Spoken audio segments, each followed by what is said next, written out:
allow everybody to log on. So just stay with us and we will get started in just a couple of minutes. Thank you.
All right, I think we're all set to begin. Good afternoon, everyone, and thank you so much for joining us today. My name is Abigail Beeman. I'm thrilled to be your MC this afternoon. I am a reporter for Global News right here in Ottawa. I'm also a member of the Center for Holocaust Education and Scholarship Committee.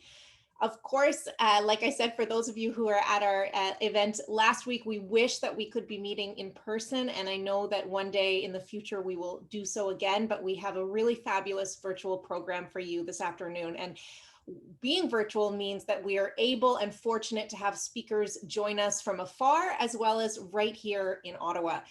Today builds on an in-person event that many of you attended and may remember back in 2018, the Pop-Up Museum hosted at Temple Israel, which featured personal Holocaust artifacts from survivors and families. There were nearly 50 artifacts, and they're all still available on our website for viewing today. And we are fortunate to have a few of those artifacts presented during the latter portion of today's program with some of our community members who are with us today. We have a jam-packed afternoon, so I will get right to it. And I'd like to begin by asking Dr. Deidre Butler to speak. Dr. Butler is the director of the Max and Tessie Zelikovitz Centre for Jewish Studies at Carleton University. Good afternoon, and thank you all for joining us today. Just 2 years ago, we gathered together in Temple, Israel for an extraordinary event. Families from across Ottawa generously brought precious objects to share with our community, and these objects spoke to their family's history of the Holocaust. The objects were powerful and surprising, as diverse as photographs, documents, ritual objects, artwork, and musical instruments. They spoke vividly to the multiplicity of experiences during and after the Shoah. They reminded us that the story of the Shoah is the story of individuals, of families, and a legacy of trauma, sorrow, but also survival. As a scholar of Jewish studies, I focus my teaching in helping students understand that Judaism is a living tradition, not simply something we study from books. On that day in 2018, there was a collective sense that we were seeing something with new eyes through the memories of our friends, our neighbors. This was indeed a living museum with survivors and their families telling their stories again and again as we circled the room together, deeply moved by what each family shared. Today, as we launch the virtual museum, we've worked hard to maintain that sense of a living museum.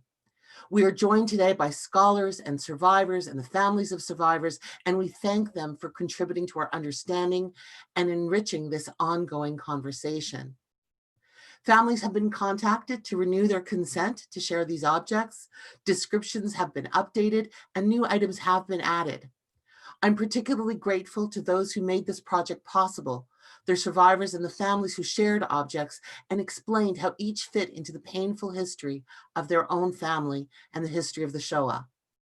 I thank also Temple Israel, which hosted our event, with a special call out to Sue Patechin, who guarded each precious object in the temple office. my students who volunteered to help make the pop-up museum a success, and of course, my team at the Zelikovitz Centre with Dr. Susan Landau-Chark, who marshaled our team, and Mirka Snopkowska, who has translated this amazing project into our website so that it can be shared online with the public. Finally, as always, I need to honor the volunteerism, talent, and sheer hard work that comes to us from the Center for Holocaust Education and Scholarship team of volunteers under the able leadership of Mina Cohen. What we do today, and in all of our efforts to educate about the Shoah, is not only to remember, but to keep this history alive. We seek to guard against the risk that the Holocaust becomes a fixed and distant historical event, frozen memory. Holocaust scholar Andreas Hewson cautions us, in frozen memory, the past is nothing but the past. The inner temporality and the politics of Holocaust memory, however, even when it speaks of the past, must be directed towards the future. The future will not judge us for forgetting, but for remembering all too well and still not acting in accordance with those memories. What we do today is important. What we do for the future is urgent. And now it is my honor to welcome Mina Cohen, Director of the Center for Holocaust Education and Scholarship. Thank you, Mina, for all that you do.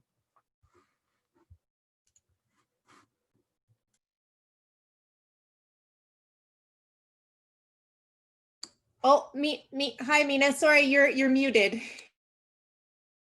Thank you. Good afternoon, everyone, and thank you for joining us for another program of Holocaust Education Month 2020, the launch of the Virtual Holocaust Museum. I want to extend a special welcome to the survivors and their families who are joining us, to the families who contributed to the pop-up museum collection, and to our guest speakers, Sarah Shore and Dr. Robert Enright. We are honored to have with us this afternoon Anita Vanderbilt, MP for Ottawa West Nepean, and a sponsor of the CHES parliamentary petition about the importance of Holocaust education in Canada. Welcome, Mrs. Vanderbilt, and thank you for joining us.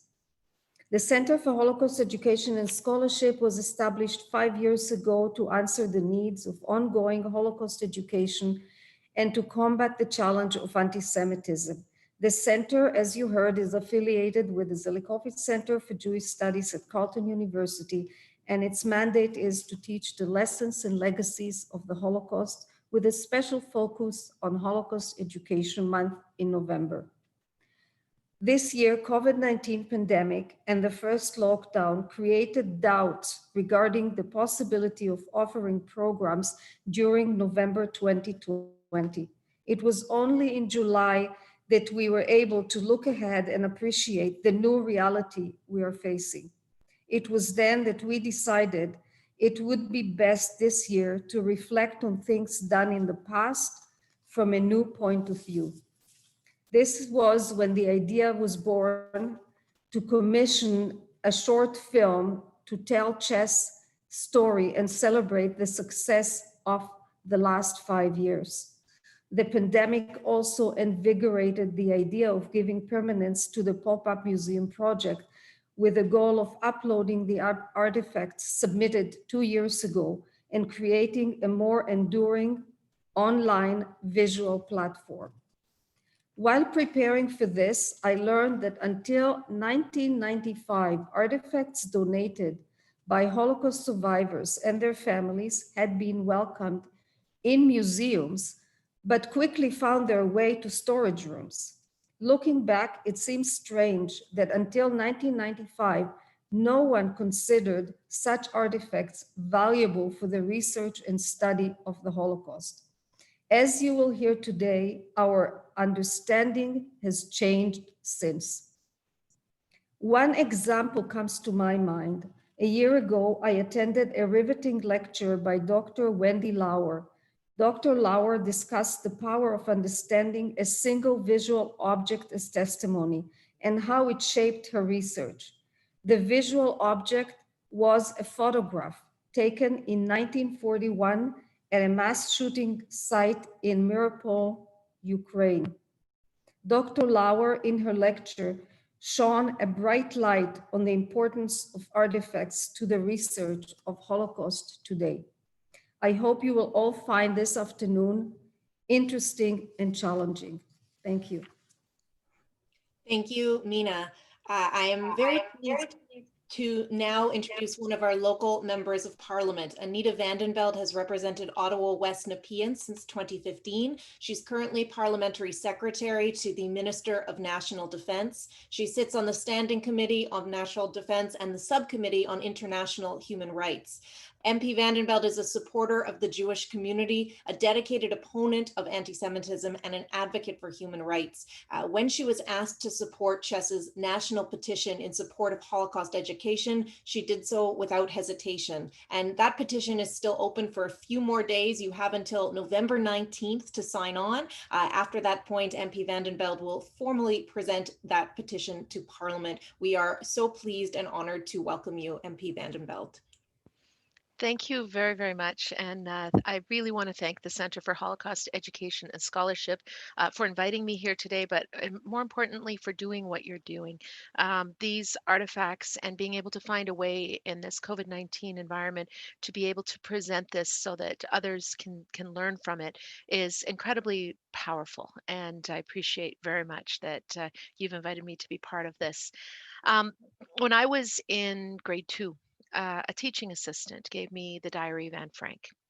And it was a profound experience for me as a young girl to read that diary. But I had an understanding and a context in which to place that knowledge because it was a time where the Holocaust is still within memory of people, even in my family. Where we are not Jewish, my family, but during the war, my family in the Netherlands used their barn in their farm as a safe house for the Jews. My father's family were Union leaders that were in the Dutch resistance, and my great grandfather and his brother were both put into a concentration camp in the Netherlands where they watched what was happening to the Jews that were going through that same camp and then on to places like Auschwitz. And I don't remember the moment I learned about the Holocaust because it was just part of the stories. And what is sad today is that we're losing that firsthand experience, memory, and knowledge. And it is vitally important that we turn that memory into something, as was said earlier, something living. I was recently told that a study shows that 22% of Canadian young people don't know about the Holocaust. That cannot happen. We have to keep this alive. There are many things that the government of Canada can and should do more of, and that's where the petition is so important because by being able to present that petition to the House, it does show that there is a tremendous will and support in the public of making sure that we as a government are doing more to keep the memories and keep the understanding alive, and also really make real the message of never again. In 2020, the Government of Canada recommitted to the principles of the Declaration of the Stockholm International Forum on the Holocaust. Canada has also supported this year the adoption of the 2020 International Holocaust Remembrance Alliance Ministerial Declaration. And within that declaration is a definition of anti Semitism, which has been included in our anti racism strategy. As was mentioned, I'm also Parliamentary Secretary for National Defense. And you'll have seen this summer in July, we came out with a definition of hateful conduct and are taking extra measures now to make sure that we root out and eliminate any white supremacists or hateful, anti Semitic, discriminatory people who are in the Canadian Armed Forces because they do not belong in the place that is there to promote our values of inclusion and diversity. I also believe that Heritage Canada, and even though provincially education is provincial, we can do more to make sure that young people in Canada are able to keep these memories. And that's why I'm here today. That's why I thank Arthur Leader and the others who are behind the petition. I encourage all of you to sign it before I table it in the House this week. But I'm very, very much looking forward to seeing these artifacts because it's tangible and it's real and it makes the stories about humans and people. And in order to confront and eliminate the racism and the reemergence that you're starting to see of Holocaust denying and of some of the hatreds that we're seeing on social media and other places, I do believe that organizations like yours, but also government and parliament, have to do more in order to make sure that we remember. Thank you. Thank you very much, MP Vandenveld, for your words and also your support and your work on this file. I am very pleased to introduce our two guest speakers. We will hear from them, and then we will hear from three of our community members who will present some of their personal artifacts. Just before we get to that, a note on how we will be taking questions today. We're going to hold questions until the very end when everybody has presented. I would just ask you to take a look at the bottom bar of your screen. With all those buttons in the center, you should see Q&A on the right-hand side. If at any point while you're listening to the speakers and something comes to your mind, just hit that Q&A button. You can type in your question. I will see all of the questions and I will hold them until the very end, where we will ask all of our speakers to participate in answering those questions. So feel free to type that question at any time when something comes to mind, and we will take them at the end. We are very fortunate to welcome our first speaker, Sarah Shore, who joins us all the way from Jerusalem today. She is manager of the Artifacts Department of Yad Vashem's Museums Division. She's a graduate of the Ontario College of Art in Toronto and the Hebrew University of Jerusalem. She has been involved in documentation and research for more than 30 years, and for the last 20 of those, that was in Yad Vashem's Artifacts Department. Welcome to Sarah Shore. Okay. Good morning and good evening to me. I will I'm going to share my screen. I hope I managed to do that. Share, press the right button. Okay. So before I tell you about this very unique artifact, I'd like to tell you a bit about the artifacts collection in Yad Vashem, though very little because we don't have much time. First of all, what people generally ask me is, what is an artifact? Well, in Yad Vashem, it means anything which is not a document or a photograph, but really these divisions are more technical and they really don't mean very much. In the collection that I'm the manager of, we have 35,000 artifacts that have been collected since the end of World War II. Most, though not all, are items that we've received from survivors, the survivors themselves. In a broad sense, we divide our collection into three categories. There are those that were created as part of the implementation of Nazi policy. This would be like yellow stars or the striped prisoner clothing. And then there are everyday artifacts that have become significant because of the events. This can be a spoon or a plate. Often it's items that survivors who returned home found when they returned and kept as mementos of their families and of the life that was. The third category is items that were created during the war from material at hand, such as this birthday card that I'm going to tell you about. The uniqueness of personal artifacts that are donated by survivors is that they focus on the personal.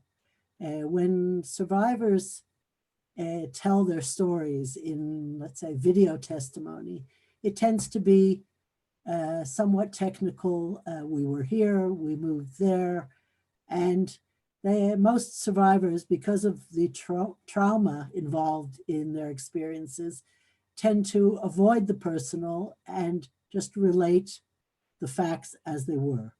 But once you get someone to talk about an artifact that is personal to them, it becomes very intimate. So for this case study, I'd like to offer insights into how the research of an illustrated birthday card utilized documentation that was preserved in archives and turned dry historical facts into a tangible experience that can be conveyed to the public, as well as serving as a powerful medium of expressing something personal. There's an ongoing discussion between historians and museum professionals regarding documentary evidence versus visual depictions. The uniqueness, of course, of the visual perspective is that it's very different from the way historians look at archival documentation. But having said that, there must, of course, be historical background that is backed by documentation behind whatever interpretation one does of the visual. But today it's understood and accepted that we have to enlarge our frame of reference, and it's mutually beneficial to both disciplines. So, this is our illustrated birthday card. A little bit about the background of how it came to Yad Vashem. Soon after Auschwitz was liberated by the Red Army, a former prisoner, Ben Colton, found the illustrated greeting card on a pile of debris in the camp. Now, who was Ben Colton? It took us a while to discover, but he was a Polish Jew from Lodz. He moved from work camp to work camp for a few years until finally arriving in Auschwitz. At the beginning of January 1945, he was hospitalized, which is generally a death sentence, but it was towards the end of the camp's existence. And he remained in the camp when most of the other prisoners were marched out on the infamous death marches. He took the card and looked after it for almost 3 decades before he brought it to Yad Vashem. The card aroused great curiosity among the staff at Yad Vashem, even though there was very little information about its creators or its recipient or anything about what event it was given for. The main clue is what you can see here, which is the back of the card, which reads "Best wishes, Feiner, Goldberg, and Jacques." Now I'm going to run through the images very quickly, and then I'll go back and we'll be able to build the story through them. So this is the front cover, not very clear, something about a birthday. The date wasn't quite readable, and in the center, as you can see, there's another date, 1912, and a horseshoe for good luck. And then starts a story. A baby is born, someone goes to Cheder, shoemaker, tailor, a young man in various situations. And then we jump to the war, Buchenwald, a camp called Elsa, and then Auschwitz, and then Monowitz. Monowitz is actually Auschwitz III. Auschwitz, the work camp is Auschwitz I. Birkenau is Auschwitz II. Monowitz is Auschwitz III. It's quite close to the main camp. And there seems to be a story of somebody who was in Monowitz. And then we come to the end, and we have a clear date, the 8th of January, 1945. And the back, which I showed you before, with Feiner, Goldberg, and Jacques. So let's go back now. Okay, so the greeting card opens with a drawing depicting the birth of a baby boy on the 8th of January, 1912. So this illustration, together with the date at the end, makes it clear that the card celebrates the birthday of somebody born on the 8th of January in 1912. So it's his 33rd birthday. The other drawings and their titles, of course, made clear that this was a sort of story of his life. And we have various clues. He seems to be from a traditional background. He goes to Cheder somewhere in a kind of pastoral setting. And then he's learning the shoemaker trade with his father. Then he goes to Lodz when he's a little older to learn to be a tailor. And then we see him as already a man, an independent bachelor, an independent man who the scissors give us a clue that obviously he has opened a tailoring establishment, and KRA would be the first three letters of krawiec, which is a tailor in Polish. Then he seems to be looking for a shidduch. And then we run into the war. So we see he's in Buchenwald, his payas are being cut by another prisoner with the German obviously in the background. He works on some kind of work detail, transporting things. Then he's in Elsa concentration camp, which we didn't know very much about, but apparently it's a camp where they had a cement works and it used Buchenwald prisoners. But here is a transition from Buchenwald to Auschwitz. He comes to Auschwitz and he's in quarantine. And immediately he's in Monowitz, which means he's still more or less in Auschwitz, now Auschwitz III. And he's working at various things. He gets a broken arm. And then we see him working in the laundry, ironing, and finally in the tailoring workshop, which would probably be an obvious place for somebody who we know was a tailor by profession.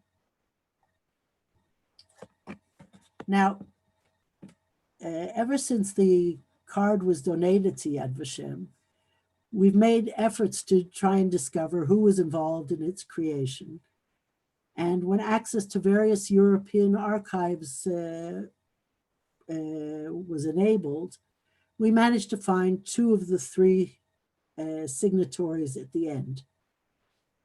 And at this junction, I'd like to thank the various archives who contributed to the following part of my lecture, which would be Buchenwald, Auschwitz, and the ITS, International Tracing Service archives.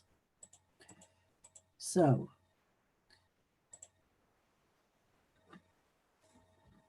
on a list of transport from the 16th of October to 1942, from Buchenwald to Auschwitz, we find the names of both someone Goldberg and someone Feiner. Now, luckily for us as researchers, it seems that it's very unusual for transports to go in the direction from Buchenwald to Auschwitz.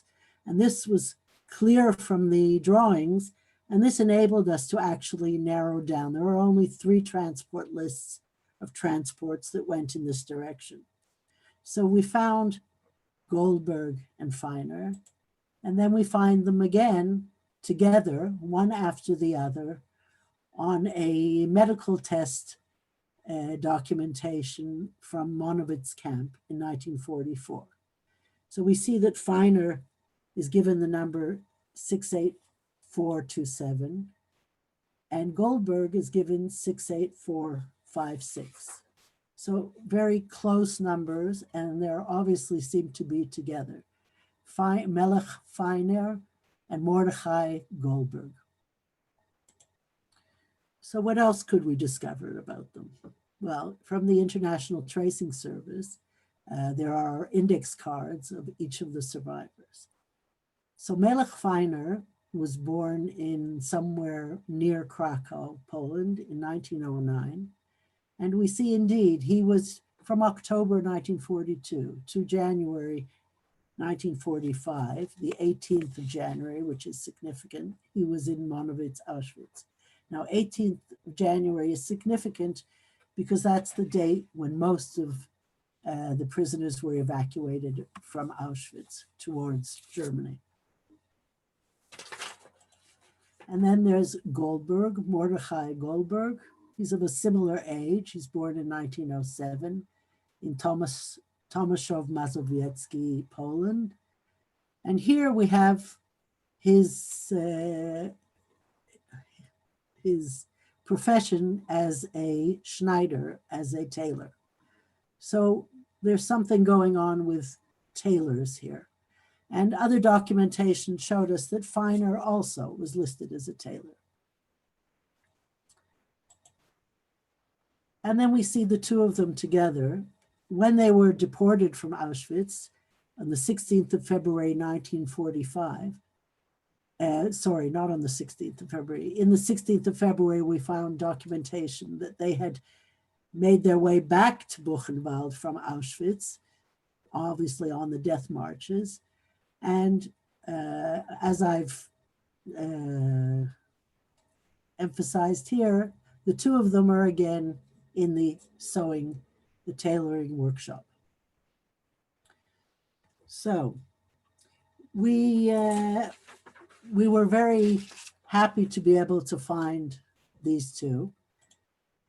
Now, of course, there's a third, Jacques. If you remember, the signatories were Feiner, Jacques, and Goldberg. Jacques, we haven't managed to find at all. We don't know, is it his surname? Is it a first name? When I'm feeling a little playful, I decide that Jacques is obviously the artist because he's French, because it's a French name. But I think that's probably being a little facile.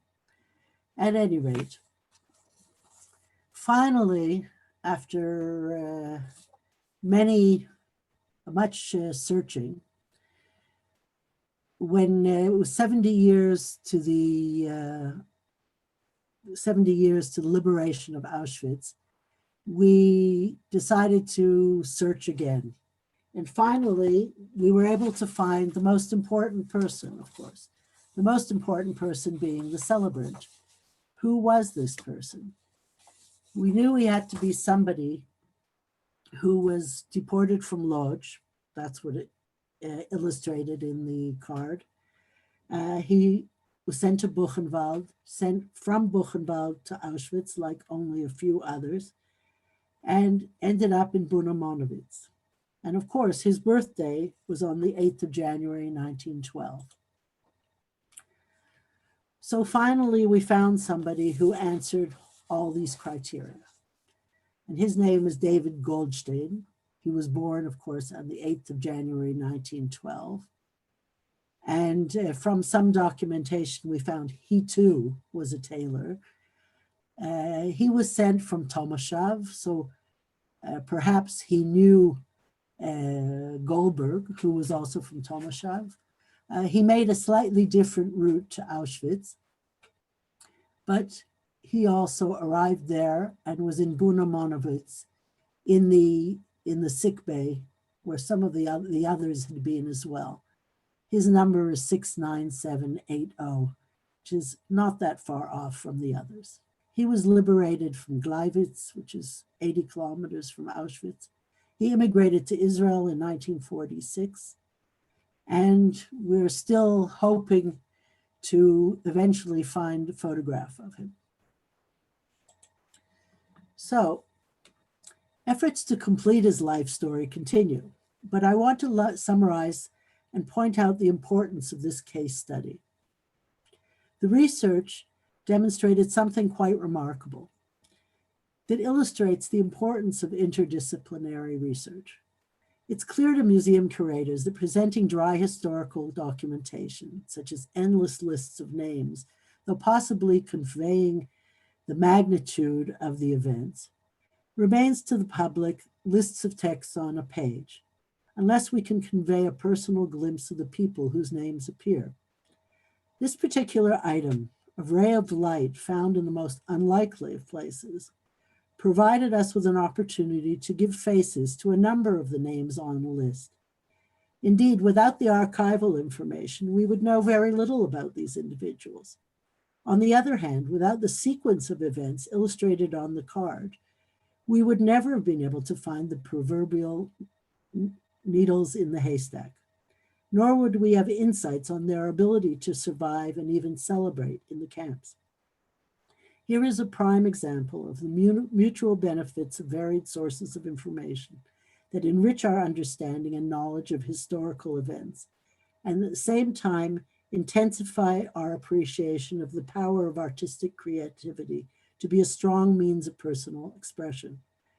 Many questions remain, but this artifact has enriched our knowledge regarding the personal experiences of a number of victims of the Holocaust and their ability to survive and smile in the face of adversity, even after years in the Nazi camp system. Thank you. Thank you so much. That was really a fascinating look at some of the work that you do and its importance. I really appreciate and learned so much from your presentation. Thank you very much, Sarah Shore. Thank you. Before we get to our next speaker, just a reminder, if you have questions, to click that Q&A button and type your question in the box, and we will address all of the questions at the end. Our next speaker is Dr. Robert Ehrenreich, who is the director of the United States Holocaust Memorial Museum's National Academic Programs. He has authored or edited 4 books, an international journal, and more than 30 articles and reviews on the Holocaust, Holocaust studies, and European history and prehistory. Right now, his research focuses on the material culture of the Holocaust.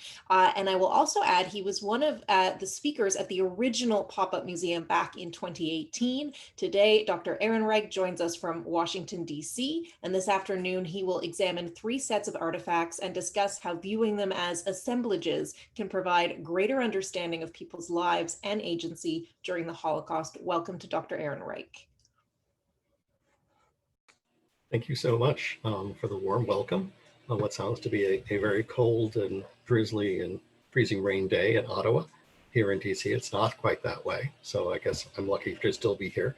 I really enjoyed the last time I was actually up there and speaking, so I'd like to thank Professor Deidre Butler and Minna Cohen for inviting me back. And I will now share my screen and start talking about the objects. I hope to get to all 3 during the course of the talk, but if not, I'll just start with the first 2. I'll just end with the first 2. So first, I think, when you think about a lot of the objects that are in museums, a lot of things that are done, they tend to be what Zachary Levine of our National Institute for Holocaust Documentation calls curation, in service to survivors and victims. And first and foremost, these artifacts are supposed to be telling the victim's story, returning their identity and their humanity, that they were not just numbers, but they're remembered as people themselves when you look at the artifacts and how important that really is. But objects, as Sarah Shore has shown before, can tell us a lot more about what was going on in these people's lives, about what was happening, about their agency, about the community, and human nature unto itself. So it's because these objects have a biography from the moment they're created or conceived to actually being produced, to being carried, to being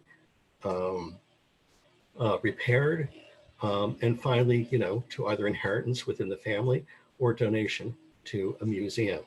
And so what I'm going to try to do in this talk, in this case, is look at 3 case studies. A brooch from Bergen-Belsen, which I discussed in one way the last time I was here, a postcard from Theresienstadt in a wooden box from Sprendlingen, Germany, and shoes from Auschwitz and jewelry from killing sites. So this was the brooch I think I talked about when I was last there. Sala Spett was a US citizen. She was raised in Tarnow, Poland. She was Jewish. She married Martin Spett and had 2 children. Because she was a foreign national, she was not immediately sent to concentration camps. She was able to keep her family out. But on 1943, in May, they were captured and transported to Bergen-Belsen's residence camp. This was a camp that was set up for people, for foreign nationals, with the idea of being able to trade them, to swap them for German POWs or German foreign nationals held in other countries, in Britain, the UK, places like that. There was also a non-Jewish prisoner camp there. So political prisoners, other type of prisoners within Bergen-Belsen. On May 19th, 1943, the children and the husband gave this brooch to Sela for her birthday. Martin had bartered a slice of bread for its production by a young Polish girl in the camp. And the time I spoke last time was talking about returning of humanity. So I was talking about mostly how it shows that someone was willing to go to great lengths to try to hold their families together within these camps, to try to hold on to their humanity, to keep themselves together as a unit, to move on. On April 13th, 1945, they were liberated from a transport to Theresienstadt, and then moved eventually to the United States. But let's try to dig a little deeper when we come to what this actually was about, this brooch. So who was the young Polish girl? I mean, let's look at the brooch itself. You can see the fine detail that was done. The pieces are very well produced, and it required a lot of different materials and resources to make it. It was not just something sort of thrown together. So some of the questions that you have to ask when you look at something like this is, how did Martin find her? How did he communicate and commission the brooch? He was evidently in the residence camp. Was she in the non-Jewish prisoner camp? That seems odd for a Polish woman, but she could have been. Or perhaps she was a foreign laborer who was attracted to work in Germany from Poland to work in other areas. So maybe she was not really part of the camp system at all. Also, I think it's pretty impressive because if you think that they were sent to the camp in May 1943, and her birthday was on May 19th, 1943, they had only been in the camp for a few weeks by the time they were able to commission this and get it to his wife. How did she access the materials and the tools? I mean, this is made with cloth. Each cloth was painted or dyed. She used wax to mold them into the shapes. She needed needle and thread to put them all together in a very intricate form, and a pin and other things, paintbrush and other things to attach it. I mean, did she have access to a workshop? This might make us believe that perhaps she was a foreign laborer there. Did she barter for these things? How and when did she make them? Was it in the evenings, at night? Did she make other things? Was there an oeuvre of artifacts of hers? And this was just one of them. Did she survive the war? And one of the questions I keep thinking about is the bread. The fact that Martin had traded a piece of bread for her. Now, the amount of resources that went into this pin would seem to be a lot basically. Was a piece of bread really enough of payment for something like this? Or was the bread a standard, a quantified unit of value, maybe? That if she were a laborer, she was not interested in the bread itself, but maybe she used the bread to barter for other things within the camp, things of value to her for making other objects, or in general, value to her that she wanted. So there's a lot of questions about what she was, who she was, and what she was doing. And then how did Martin get the brooch to his wife? There are men's and women's camps. So was that something easy? Did he not actually see it? How did he get the bread to the girl? So one thing that this brooch does is sort of demonstrates the robustness and the extent of the black market in Bergen-Belsen by looking at this more than just simply a gift that was trying to hold the family together, but looking at the detail and the intricate nature of it. It can tell us a lot about what was going on, what the contacts were, the networks amongst prisoners, what was possible. And this is something that, of course, we know about. We know there are black markets in all the camps. But, you know, how robust were they and what were they really capable of doing? So it shows the importance when we examine these objects, we really need to look at them as biographies of their own. From the conception, when Martin decided and his children decided they want to get a birthday present for his wife, Sala, through to the completion of the artifact, the gift to his wife, the payment for the brooch, and then the life after that, how she carried it, how she was able to hold on to it, and how she was able to bring it to the United States, where she eventually donated it to the Holocaust Museum. So that's the first example of what I'd like to talk about. The second is a slightly different, but an interesting example. It's a postcard from Regina Hess. Daniel and Regina Hess lived in Sprenglingen, Germany. They had two sons.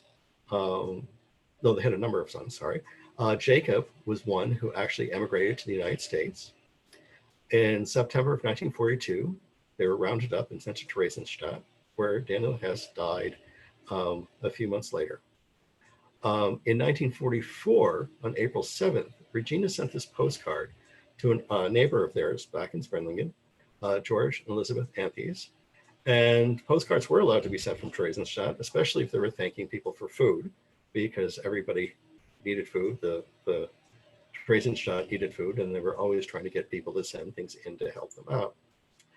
In the postcard, she says she is well, she'd like to hear from them, and she asks about their children.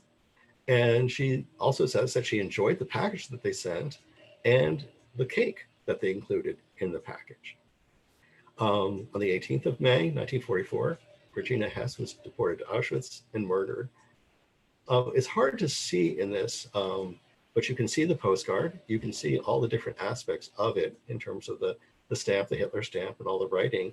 But one thing just to point out here before I get to the next slide is it looks like the signature, her signature looks slightly different than the rest of the writing.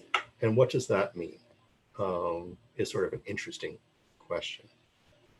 So back in Germany, George and Elizabeth Anthes received this postcard as neighbors, former neighbors of Regina.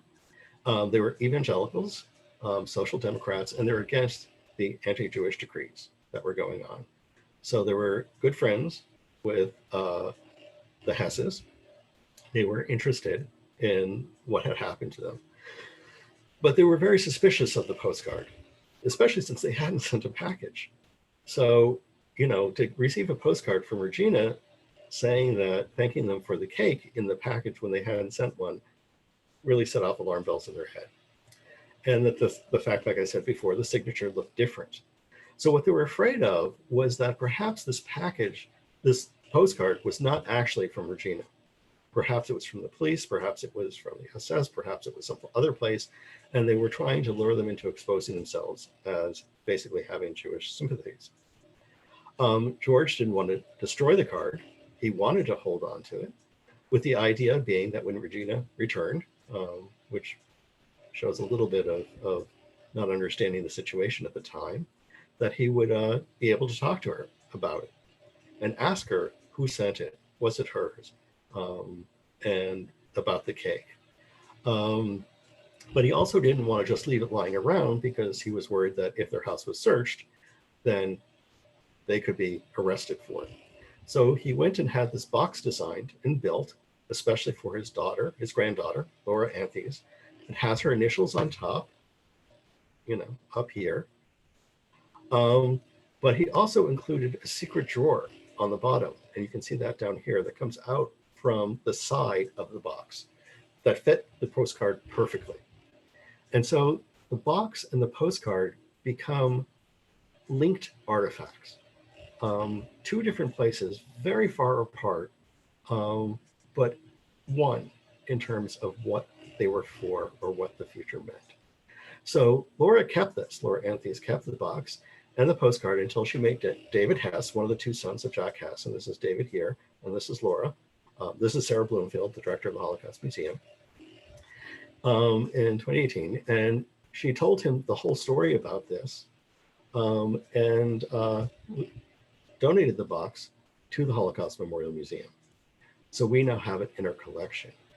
But it shows that two objects that in some ways you would think were completely separate. You could look at objects independently, are actually incredibly intertwined and telling an important and more powerful story about the history when you see them together. And the fact that it's not just the objects, but the families that are intertwined in this way. And these are objects that, you can see now at the museum. The next set of objects I'm going to talk about has to do with power and numbers. Now, some of the most iconic and powerful exhibits that you'll see in museums, the Holocaust Museum, Yad Vashem, others, are these piles of objects. Shoes tend to be one of the major ones. They're basic necessities, and they allow connections between the victims and the viewers, and also the scale of the crime. It's a very personal, sort of visceral connection. But the shoes could tell more too. If you look at where they were made, were they repaired, how many times were they repaired, and how? I mean, shoes would have been a very valuable commodity. It's not something that you would have gotten rid of. You would have held on to them as long as possible, because knowing fully well that it would have been impossible to get other shoes or boots later on. Does the wear and dirt indicate where they were worn and what labor perhaps these people were forced to do? So there's a lot you could get out of them, but a lot of people feel like such work would be sacrilegious, basically, because these objects have become imbued with a sense of sacred quality as almost people's surrogates.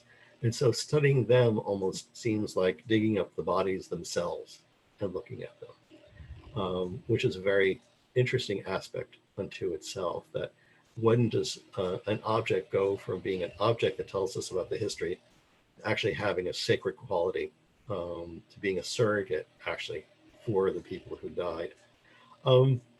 I've always had some problems with these type of exhibits. They are incredibly powerful, and a lot of the visitors to the Holocaust Museum talk about the visceral contact with them. But is this how we want to remember the victims? In many ways, it makes them keeps them as numbers again, and not reveal their identities in return for voice. So, some of the things I keep thinking that, as an alternative, are things about assemblages created by victims, things that were thrown away that the victims themselves en masse, but individually threw away. And one of the things are the rings and valuables that were discarded by the people before they were murdered at killing sites. The rings on the left are from Father Patrick Dubois' work in the Ukraine around killing sites, that nearby where the people were meant to undress in the bushes, they tend to find gold rings and other valuable materials, which the people refused to basically give up to the perpetrators. They were wedding rings, things that were very close and personal to them, that they were just not about to hand over and just have melted down and be used by the perpetrators for God knows what. You can also see the objects on the right are religious artifacts and ornaments, necklaces and the like, that were found in Sobibor along the tube that people were forced to travel up, to run up to the gas chambers. And they sort of threw them on the side or through the deckings, and, to be lost. So obviously they had kept them as long as they possibly could. They were naked, they had undressed, they had given everything, but they held on to these until it became obvious that they were not going to survive and they wanted to get rid of them. So it shows much more about human nature. It shows a lot more about what people were doing in their agency to hold on to these things and decide when and where they were going to get rid of them. It's not huge. It's not like, defined in terms of in the resistance, but it does show that even in the end, they were still holding on to the humanity and their choice of what to be done with things. So I think these have a lot more meaning in some ways than the objects that were taken by the perpetrators, and that showing these might, also say a great deal and connect with viewers. So that's most of my talk. So my conclusion is how important it is to dig deeper. And this is getting back to what Minna Cohen, I think, said early on, that for a lot of museums, we tended not to look at these things. We tended to just store them. Although everybody who works in material culture definitely is passionate about what they do and cares about the objects. It's not like they're just sticking on shelves. They're really working on the material. So we really have to approach them but we have to approach them in terms of the biographies. We have to move beyond that from existence, from conception through to final inheritance and donation, and what they can tell us about their history, community, and human nature. Thank you so much. That's all for me.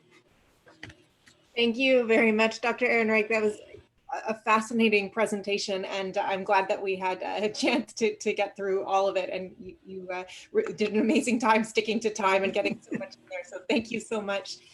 We are honored to have 3 members of our community who will be sharing some of their personal items. And each of these 3 community members has also graciously offered to take questions as well. So that Q&A is still open if you have questions to submit about what you just heard, or as you listen to these 3 presentations. Each of these 3 presenters will have 5 minutes to discuss their own artifacts. And we are going to begin by inviting Les Grumack to speak, and also a reminder to just unmute yourself before you begin speaking.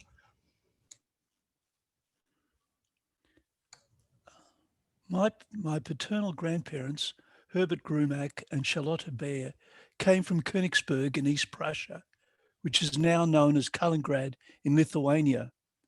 My father, Martin Grumack, was born in 1925, and his brother Werner was born in 1929. The Grumack family had owned a timber mill in Königsberg for many generations, but this was Aryanized around 1935. My grandparents moved to Berlin in 1936 as they thought it'd be safer. They had applied for a visa to emigrate to Australia, but this took a few years and much red tape. And if you could show the first card, please. The following year in Rosh Hashanah in 1937, and you may not be able to read the dates, but it was written in 1937 because he used the Hebrew date 5698, and he wrote on the card. And if you could show the next slide, please. He wrote it in German and in Hebrew that next year that they would celebrate the new year in a different place. He wrote it in German, and if you could show the next one, which was in Hebrew. And now in 1938, my father was bar mitzvahed at the Reform Schule in Berlin. And if we could show, and then in Kristallnacht, which took place in November 9th and 10th in 1938, my dad told me that a few days after Kristallnacht, if you could show the next slide, please, thank you. When the flames had subsided, he went through the back of the shul, grabbed his and his father's tallit from underneath their seats, and hopefully you can see the burn marks and the holes from the fire.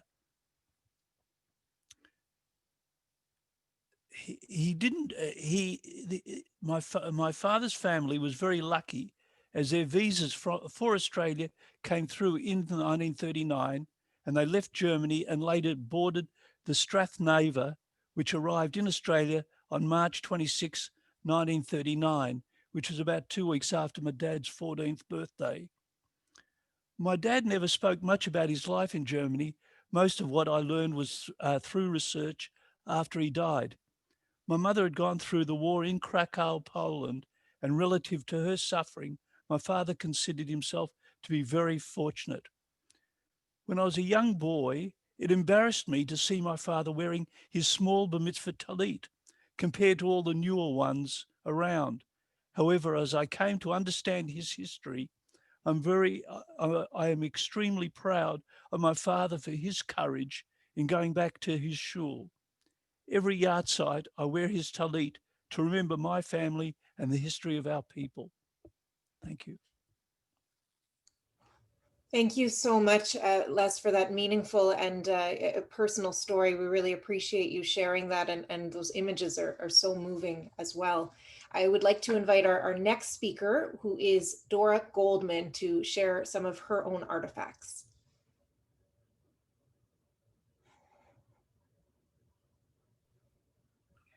Hi, good afternoon. My name is Tora Goldman. I was born in Hungary, 1933, Mako. My maiden name was Neumann. When I was 3 years old, we changed the town and we went and we lived in Hódmezővásárhely, which is about 30 kilometers from Mako. From the town of Hódmezővásárhely through the city of Szeged, so from Hódmezővásárhely in June 1944, along with most Hungarian Jews, my family, my mother, my brother, and myself was rounded up by the fascist Hungarian government, and we were deported from our home. My father already was in forced labor camp since 1942. So from Hódmezővásárhely, the town, through the city of Szeged, the train's ultimate destination was Auschwitz. Our life was spared when the train track were bombed out and the train had to change its route. It ended up in Strasshof, Austria. From here, we were transported and spent almost a year in a lager, in a work camp, in a small village called Tribuswinkel bei Baden in Austria. After the war, we returned to Hungary, and my father, unfortunately, he had lost his life in a forced labor camp on the Eastern Front. He never returned. Today, I brought with me a few small objects that survived the Holocaust also with me. The first is a yellow star. The object is dated for 1944 and is made by my mother in Hungary, Hódmezővásárhely. I was wearing this yellow star as I was born into a country and time when anti-Semitism was not just an accepted social attitude, it was the law of the land. Every Jewish person in Hungary at the above time have to wear it, as documented in the following poem by András Mezei, translated by Marietta Mori and Linda Muir. From age 6 on.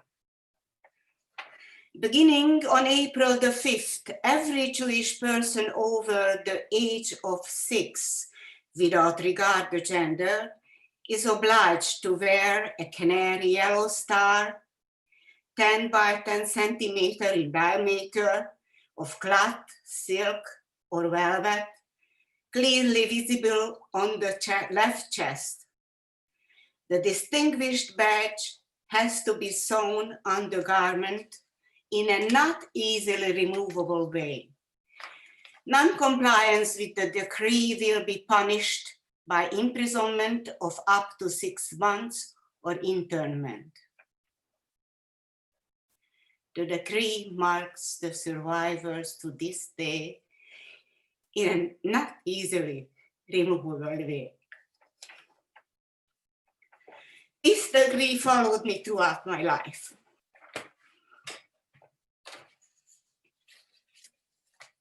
The next object which I brought to you is a satchel, a bag.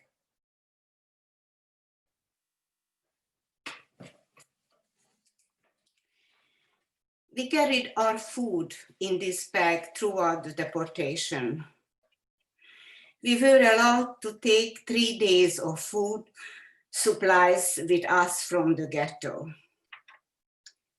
It reminds me of the time of starvation and misery we lived through, and teaches me to appreciate our daily bread and our life today.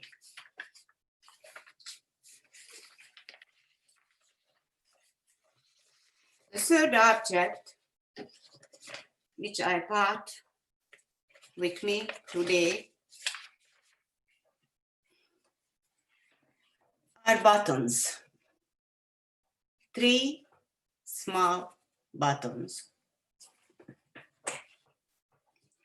The date of the origin permits came to our possession is was the winter in 1944-1945 in the lager where we were deported and spent the year.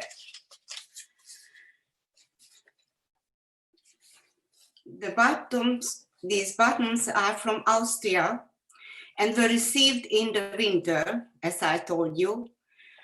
And I received from a kind Austrian woman named Anna, who worked with my mother in the work camp, which was a suitcase factory, and she gave her address for me. She knew from my mother that we were in need of clothes, and we had only been allowed to bring what was in our backpacks and not for the winter. The dress is long gone, but I saved the buttons in memory of her kindness. The image on the buttons is the Edelweiss, the flowers of the Austrian mountains.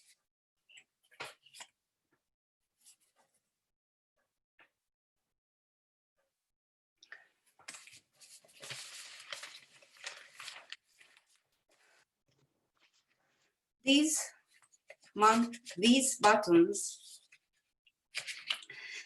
reminds me that in our darkest time in our life, in the most horrible places, there are still kindness, there are still hopes, there are still some humanity exists. Thank you very much for listening to me. Thank you so much, Ms. Goldman, for sharing those very personal artifacts and how they impacted you and stayed with you. We're all richer for learning from what you shared with us today, and just to be able to see firsthand how they relate to you in your life. We're all very fortunate to learn from you. So thank you very much for your time and for sharing with us today. We have one third speaker this afternoon from our community, which is Marlene Walensky, who has some artifacts from her family to share as well. Oh, Marlene, sorry, you're just on mute. If you could unmute yourself.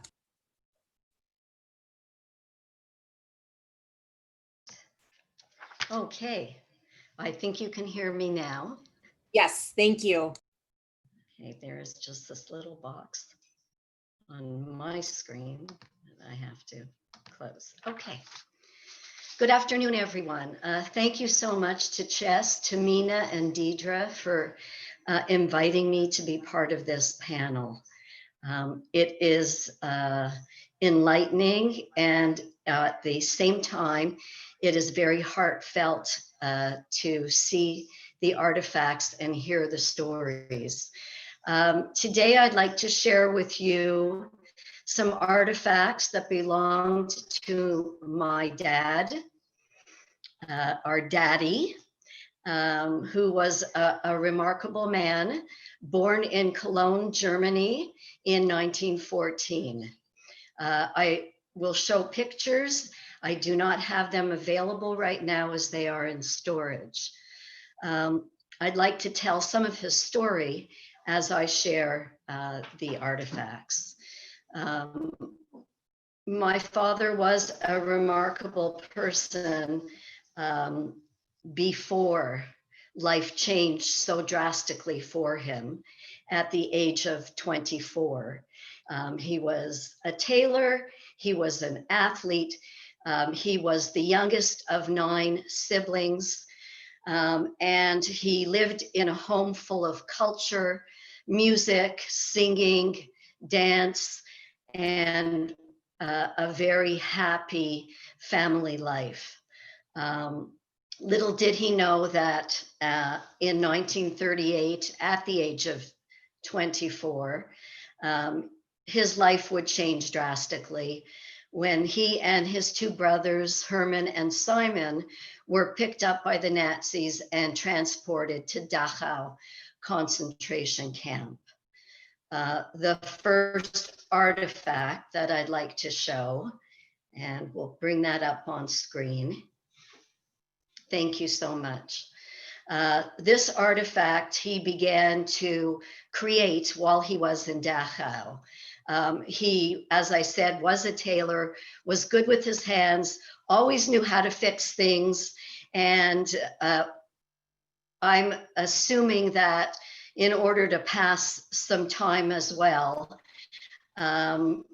decided to begin a project while he was in Dachau. He made this dancing puppet, which is all hinged. The legs and arms are all hinged. And the board that it's leaning on is actually the board that it dances on. So when you put the puppet on your lap and you make the puppet move, the dancing legs go along on the puppet. He, I believe, completed this puppet later on, the beginnings of which were in Dachau. And the true story around this puppet is that it took him almost 50 years to bring it out of his closet. As I was growing up and with my two sisters, it's not something that we had ever seen. It was something that was hidden away, as Les said, unspoken. We had not seen it or heard anything about it. And it was only in the late 80s, early 90s, when my children were 4 and 5 years old, that he said, I have something I'd like to show you. And away he went into his closet where he kept his clothing. And we discovered he had an area in the back of his closet where he kept some of these artifacts that were just too painful for him to share previously. And he brought this puppet out and he showed it to my children and showed them how it worked. And he smiles with delight to be able to share it with them. And it was a very touching moment for me to see this and to realize that this part of his life was something that I was so unfamiliar with. So that's how this first artifact was presented to us as a family.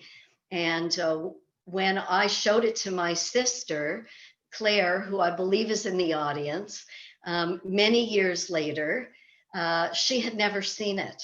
And I had not even realized that even my own siblings had never seen it. And he gave it to me to keep and to share with my children at that time.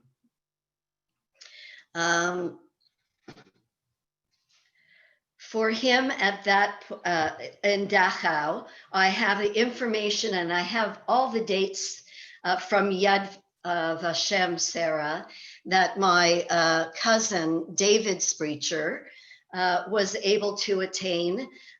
He is a writer and a researcher living in New York. And we had a family reunion in 2017.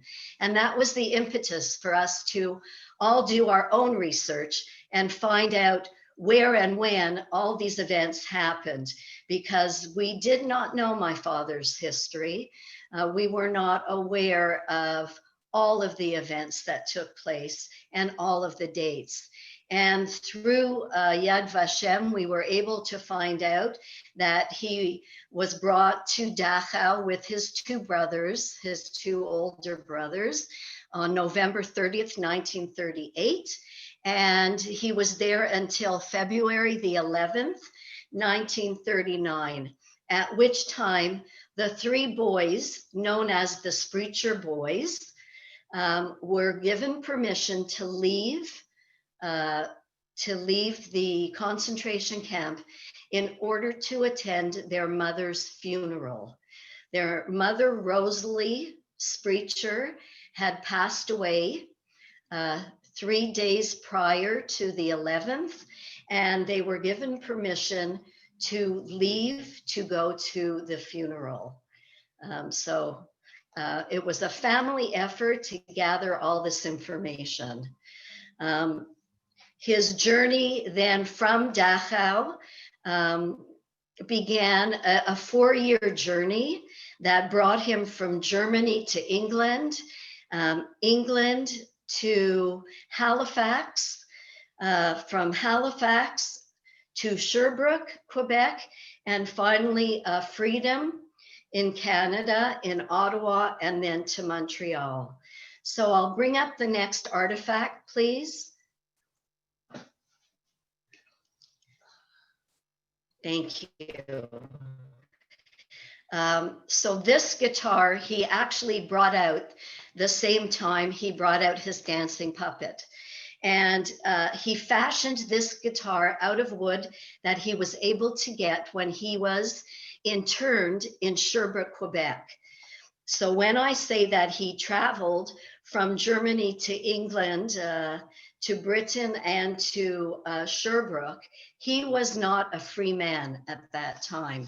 He was interned in Britain at the Isle of Man, and he was there for almost 2 years. I do have those dates. And while he was interned in Britain, he was considered stateless. So he left Germany when he was a German citizen. He left Germany and had to agree to be stateless in order to leave. And he left through the Council for German Jewry. He was stateless and an enemy alien when he was in a camp in Britain, in England, and worked there as a tailor. And he remained an enemy alien until he was able to prove that his father was originally from Russia and not a German, was not born in German. And as a result, his classification changed and he became a friendly alien living in Britain. And as a friendly alien, he was then accepted to be able to go on the train, by boat on the Ettrick to Halifax, and then from Halifax to Sherbrooke. It was at Sherbrooke that he continued fashioning things, and this is his artifact from Sherbrooke, Quebec. There are some paintings on it of a boy and a girl singing and some other markings, all of it made by hand and made by Arnold. Thank you. His strength and character and his many talents were responsible for his survival and the rebuilding of his new life. And again, most of what happened, he kept in silence and kept to himself. But because of our reunion and because of my cousin's background, we decided that we were going to put together all the stories and have a second generation reunion. And so we found out more about his brothers and sisters, and that's when our research began. So I won't need the picture for the next one. If you want to go to a blank screen, that's fine. This is the book that we put together, The Spreechers of Cologne, An Intimate History. And through this book, we have so many pictures, artifacts, documents, and letters, heartfelt letters that were sent during and after the war, letting my father know what the status was of his brother and his father and other siblings. And as a result of this reunion, we have almost a complete account that chronicles their journey. We have dates of the trains that transported them. Some of them went to Minsk, and from Minsk to the killing fields. His oldest brother, sister-in-law, and nephew, who was 14 years old. And we have all of those dates documented and in this wonderful, historical account of our family. And the only thing that I would like to leave with your viewers is that it's never too late to discover the whole story and to uncover documents that you may not even be aware of that exist. Through the very beginning of my research, through library and the Canada Archives Canada, I suddenly discovered that there was a file being held in Montreal that had all the documents of communication and letters from my father, Arnold Spreecher, that spanned from 1941 to 1946. It was the most jaw-dropping discovery I've ever made in my whole life. And being able to now put that story together and have a complete understanding of his life as a young man and his life as my daddy and Zeta, to 9 grandchildren, really has been the most satisfying experience I've had. So I thank Yad Vashem staff for helping gather some information. I thank my cousin David, my sisters for sharing the documents they had, and I continue to encourage other second generation to reach out and reach beyond what you think you already know, because you may discover even more to be able to tell a more complete story of your loved ones. Thank you. Thank you so much, Marlene. We've all learned so much from your presentation, and thank you for sharing all of that. We do have some time now for some questions, and I will go through the questions that have been coming in and direct them to our various speakers.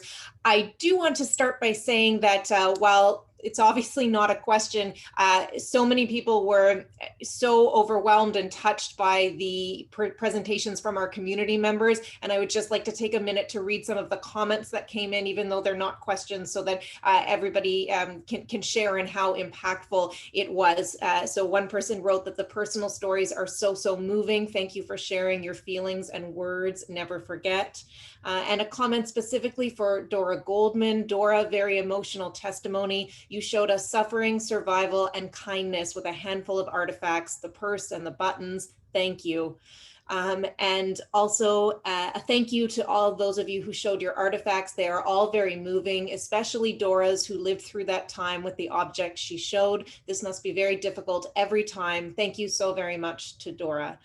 So thank you for bearing with me with some of those comments. I felt those were just so important. And in terms of questions, I'm scrolling through this list. We had such engaging speakers that a lot of them came in. I will begin with a couple of questions for Sarah Shore. I'm going to wrap two of these together.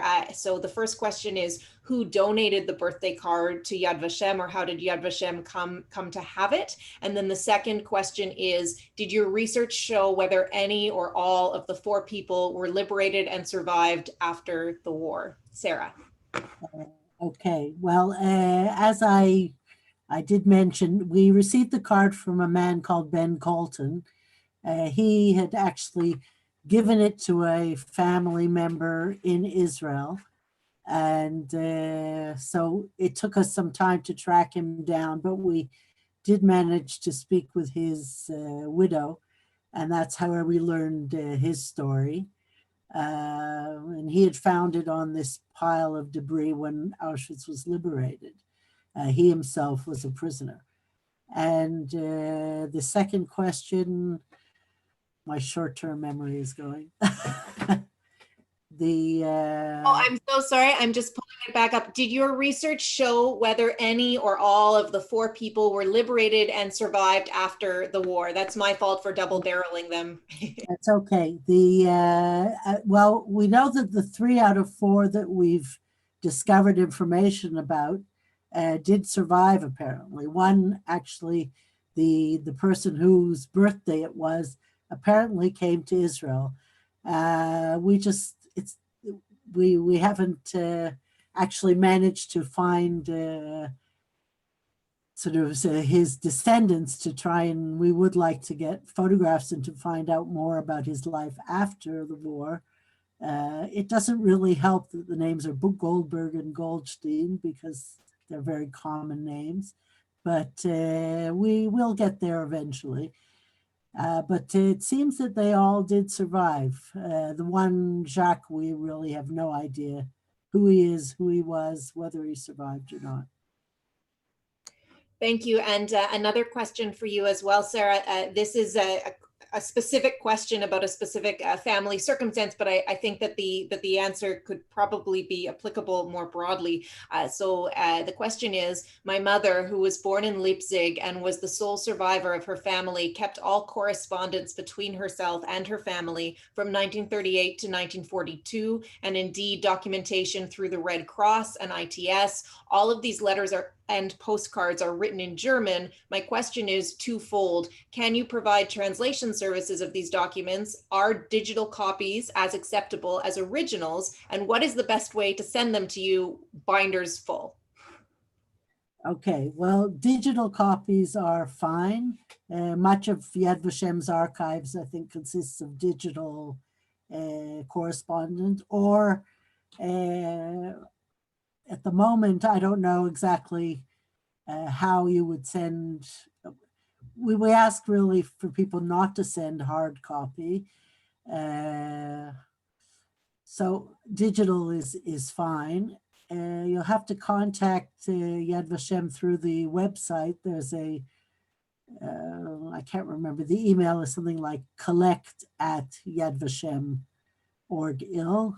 And that's certainly fine. Regarding translating is a problem. There's just no, Yad Vashem never promises to translate, because it's just there's too much that comes in. It's just not possible. Possibly someone could suggest a translator, but translation is something that one has to do on their own, unless you get lucky and some researcher is interested for a particular reason and does the job. Thank you. Question for Dr. Ehrenreich. I'm wondering if you can tell us more or speak more about the concept of assemblages and what that means in terms of taking a broader look. And you did such a wonderful job in your presentation of talking about the broader concept. But for those of us who aren't aware of the idea of assemblages, could you elaborate a bit on that? Sure. Assemblages have to do with groups of artifacts. And so you're not looking at specific stories of one person, you're looking across them to try to understand more about what people tend to do. The big work I'm working on, article I'm working on now, has to do with, for instance, for mica.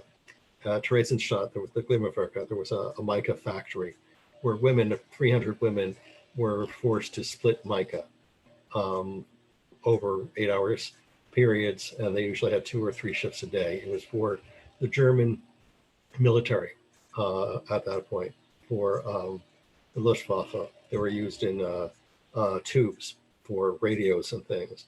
And the thing that I found interesting is that the museum, it turned out, has 3 pieces that were donated by 3 different women. And in my research, I found another 7 pieces that were donated around the world. And so it's just sort of the idea that these women in parallel took these artifacts with them.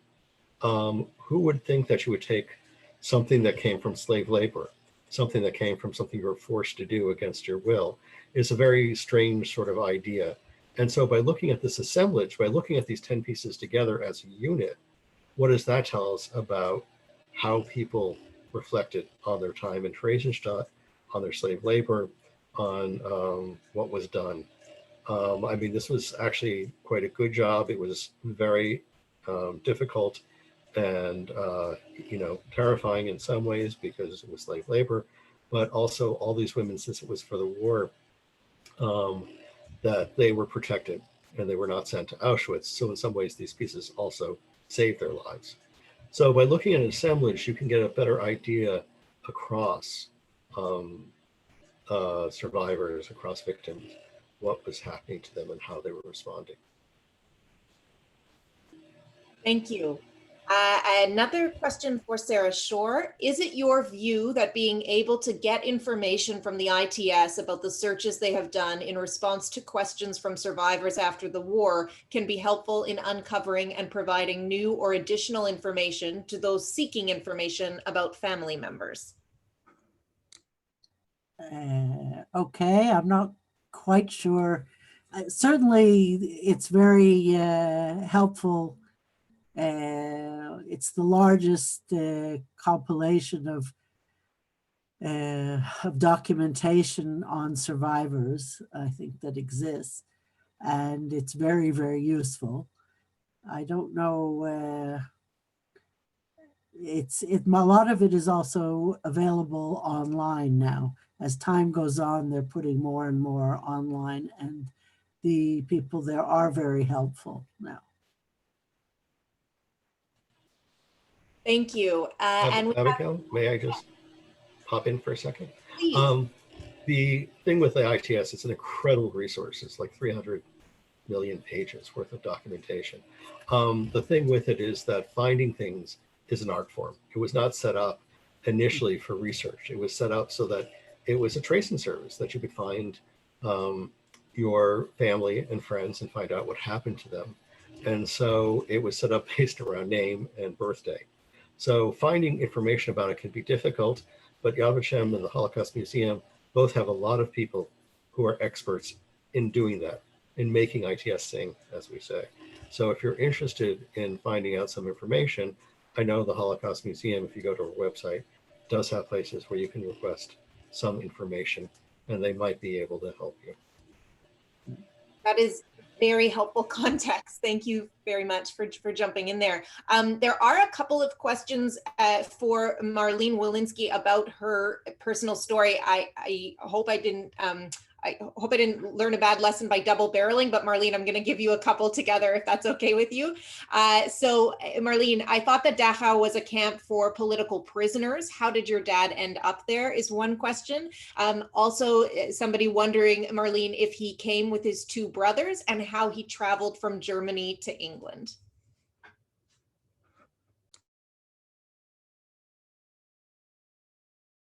Oh, Marlene, you're still muted there. If you can unmute.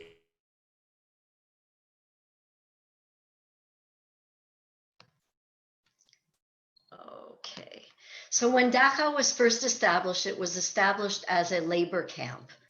And they were then picked up and brought to Dachau, but they were able to leave, as I said, in order to attend my father's mother's funeral. So they were not there because of their political background or for any other reason than that they were Jewish and that the family had been on a list. Their oldest brother had received a letter about 3 weeks prior telling him to leave the country and to declare himself stateless. And his oldest brother was living in a different residence. And for some reason, the 3 boys who were living together with the family were picked up and brought to Dachau. And the second question,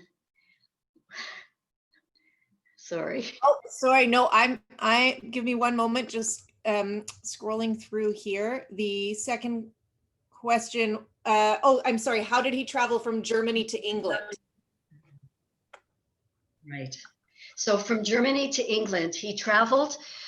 He was able to leave Germany through the Council for German Jewry. And I had never heard of that organization, but it was on one of his documents that stated that if he leaves Germany, he must never return and that he must stay in Roxborough in Britain and stay as a citizen until he's able to get all his documents and leave from there. So the Council for German Jewry, I'll just read you a little, was a British Jewish organization, and it was established in 1936 to help German Jews leave Germany. So they had an emigration plan in place before the establishment of the concentration camps. And what they were hoping, what the Germans intended, was to send 1,000 German Jews aged 17 to 35 to leave the country and send them to Britain because this organization was established already in Britain. And it was a British effort to get 100,000 Jews out of Germany. And so that's how he and his 3 brothers together were able to leave Germany. And they were able to leave on the Ettrick, which is the ship that took them to Halifax. I have copies of their tickets, in fact, and of the dates that they left. And the dates that they left Halifax to go to Sherbrooke. In the end, after the internment in Sherbrooke, 2 of the brothers, 2 of the boys, my father and his brother Simon, went on to Montreal. His brother Herman decided to go back to England, where they had lived for a year and a half. And that's where he set his roots down. I hope that helps. Very, very fulsome answer. Thank you so much, Marlene. Before I close this afternoon, I thought I would just give an opportunity to both of our speakers, Sarah Shore and Dr. Ehrenreich, whether either of you wanted to provide any comments on the artifacts that you saw from our community, because I know that we didn't have a chance to hear from you after they were presented. So if you had any final thoughts, please join in.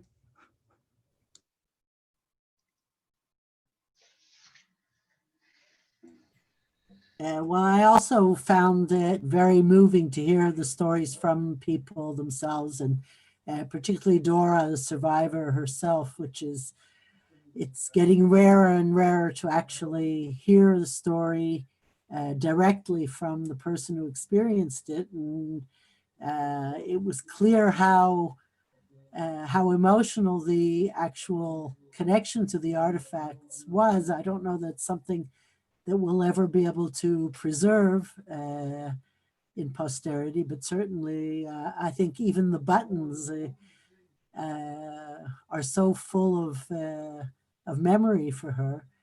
That was very, very moving. And also the other stories I had noticed before, actually, I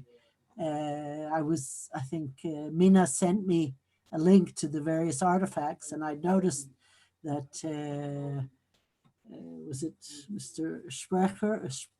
Sprecher, yes. Sorry, that he was a tailor. Sprecher as well, yeah. He was a tailor as well, so that also resonated with me. And all the stories, every story is a whole lifetime, a whole person, and certainly very important. The only other thing I wanted, I was something Dr. Ehrenreich mentioned resonated with me in what he calls it assemblages. We're also involved in various assemblages of looking at sort of related artifacts, and he mentioned about, I can't remember in relation to which artifact, but we've been looking at the prisoner clothing, which we have in our collection. We have about 150 striped prisoner clothing. And it's also an example of something which you would wonder why survivors would keep them, but sometimes the things that the Nazis had used to degrade the Jews people became attached to them because it was the only thing they had, and it became part of their identity. And we find that after the war, for instance, people kept their striped prisoner clothing as a kind of, they were proud of them because it was something that showed that they had managed to survive. So there's always a very interesting psychology going on with artifacts of different types. Thank you so much. And Dr. Ehrenreich, is there anything you'd like to add as we close? Well, thank you again for inviting me. I really found this to be fascinating. I had the privilege since last time to see many of these artifacts in person, which was extremely nice. And so it was nice to see them again, to visit them again. But I think, Marlene, what you talked about in terms of getting together all the information and all the stories, I don't know, Professor Leora Auslander gave a Weinman lecture on Monday at virtually at the museum, but she talked about a hat, one of the caps, the prisoner uniforms, that a father had used to explain what he had gone through during the course of the Holocaust. And the hat, he would have the hat almost speak and tell the story in his place. And the effect it had on his son and how that was passed down. Those are incredibly important stories. And so what you've done, I think, by collecting all the different stories, not just about the artifact itself and from, your father, but also how it affected other generations. Those are things that when curators take artifacts and, they don't take a lot of those stories down. And those are so important. And Leora talked about that in her talk, how important it is. So I think, it's not just thinking about it in terms of the impact on that generation, but also all successive generations and what that has meant. And we need to collect those stories and collect that information. So with your artifacts, don't just think of them as being artifacts that tell one story, but all the other stories that are around them as well. Thank you again. A very important point. Thank you. And just before I say goodbye and good afternoon to everyone, just a couple of notes that I'd like to mention in closing. A note from the Zelikovitz Centre that Giving Tuesday is December 1st, and Carleton is again matching funds this year. So you can search for the Zelikovitz Centre or CHES if you wish to donate. And a note that matching funds generally run out before noon. So the advice is to log on early if you wish to participate. The website is futurefunder.carleton.ca, and that again, Giving Tuesday is December 1st. I also want to let you know that we have one more event for Holocaust Education Month if you're interested, coming up on Wednesday. And if you enjoyed today, there is some overlap in the subject matter there. CHES and the Zelikovitz Centre invite you to Relations, Resistance, and Resilience, a collaborative workshop with librarians and curators from the Jewish Public Library and the Montreal Holocaust Museum. So, and that's in the evening on the 18th, a fascinating evening to explore some rare books and objects from their collection. Thank you everyone for joining us this afternoon, and have a wonderful rest of your day. Thank you all so much. Thank you. Good evening. Bye-bye. Thank you.